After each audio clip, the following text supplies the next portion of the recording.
Je vais appeler pour défendre le projet Aymar Muna, voilà, qui est ici, qui est le cofondateur de Holybag. Bonjour Aymar, prenez le micro. Donc Holybag, c'est un service de dépose de bagages en consigne chez des commerçants. Vous allez nous en dire plus. Donc même principe, vous avez le micro, la télécommande et 5 minutes à partir de maintenant.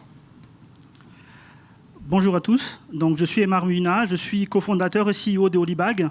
Donc Holybag a un objectif très simple en fait, c'est de vous débarrasser de votre bagage pendant vos déplacements.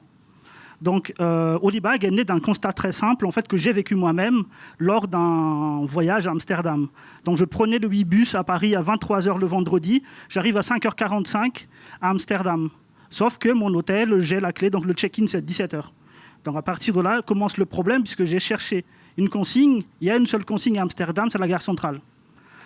J'ai attendu, sauf que le samedi matin à Amsterdam, c'est une ville qui fonctionne beaucoup le week-end, il n'y avait plus de place. Donc j'avais mon bagage sur moi jusqu'à 17h.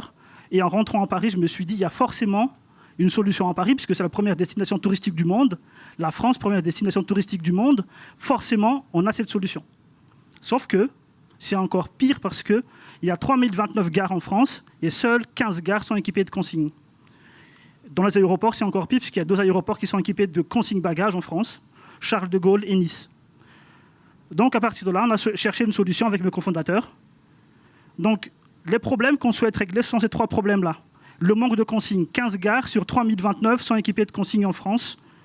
Et c'est un gros problème puisque 84 millions de touristes viennent en France chaque année. Et il faut bien leur trouver une solution pour leur bagage. La localisation. La localisation dans les gares, en fait, ce n'est pas forcément le bon endroit pour avoir une consigne. Parce que quand vous quittez votre gare, vous déposez votre bagage en consigne dans une gare, vous allez à votre déplacement, un rendez-vous par exemple, vous êtes obligé de revenir à la gare et puis aller à l'hôtel. Donc ce n'est pas forcément l'endroit où déposer ses bagages. Le dernier problème, c'est le risque. Le risque de vol, de perte et d'oubli de bagages. Il y a beaucoup de gares actuellement qui sont bloquées parce qu'il y a des gens qui oublient leurs bagages. Et du coup, en fait, il faut faire l'intervention Vigipirate pour ça. Des gens qui peuvent se faire voler leur bagage puisque dedans, il y a une tablette, il y a un ordinateur portable, il y a beaucoup de choses de valeur dedans. Donc, ça, c'est 3 problèmes-là qu'on souhaite régler. Comment? Donc, notre mission, avant tout, c'est de vous débarrasser de tout ce qui vous encombre lors de vos déplacements.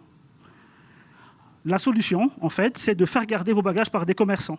Pourquoi? Parce qu'ils ont une amplitude horaire variable selon les commerçants, ils sont partout, ils sont accessibles à tout moment. Donc nous avons développé une plateforme qui permet de mettre en relation les voyageurs avec des commerçants partenaires, sélectionnés et audités avant qu'ils accueillent le bagage. Donc cette plateforme-là fonctionne sur mobile et sur ordinateur.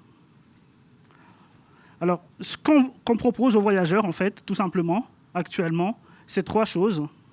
C'est de pouvoir déposer tout dans une consigne. Donc on peut déposer un instrument de musique, une paire de skis, des clés Airbnb, tout ce que vous voulez. Anyplace, donc partout. Vous pouvez trouver une consigne partout en France. Nous avons actuellement 300 commerçants partenaires et bientôt on va passer à plus de 8000 commerçants partenaires puisqu'on vient de signer un partenariat avec un gros fleuriste qui est le réseau Florajet, qui a 7500 fleuristes en France. Et on a signé un partenariat exclusif avec eux. Anytime, donc à tout moment. On a des hôtels qui travaillent avec nous, donc on a une 50aine d'hôtels actuellement, dont des hôtels du groupe Accor, qui sont ouverts 24/24, qui ont quelqu'un en fait sur le desk à tout moment. Alors, au niveau de notre marché, on a choisi de présenter, en fait, ces marchés-là, c'est qu'une partie de nos marchés, parce que nos voyageurs viennent de là, nos clients. Pour EasyJet, 75 millions de touristes par an. Donc, parmi ceux-là, il y a forcément des gens qui ont des bagages. Forcément, ça frôle les 100%, puisque les gens voyagent toujours avec un bagage. Chez Accor, 500 000 voyageurs tous les soirs qui dorment chez Accor. Et dedans, il y a forcément des clients qui peuvent nous intéresser. Et chez voyagesncf.com, bien entendu. Notre équipe, donc nous sommes 4 personnes actuellement, 3 cofondateurs. Donc moi-même, j'ai fait Neoma Business School. Alexandre, qui est responsable du design et de l'expérience utilisateur. Oda s'occupe du partenariat avec nos commerçants et Nicolas qui s'occupe du développement. Alors, là, vous vous demandez maintenant, qu'est-ce que gagnent les commerçants en fait avec nous? Les commerçants gagnent 3 choses. D'abord, ils gagnent un revenu complémentaire. 70% de ce que l'on gagne, on reverse aux commerçants. Également, on permet aux commerçants de créer du flux dans son point de vente puisque ce sont des clients qui ne se seraient pas déplacés. Une dernière chose, pour le commerçant, c'est la vente additionnelle. Chez Paul, on fait 100% de vente additionnelle avec ce service. Merci beaucoup.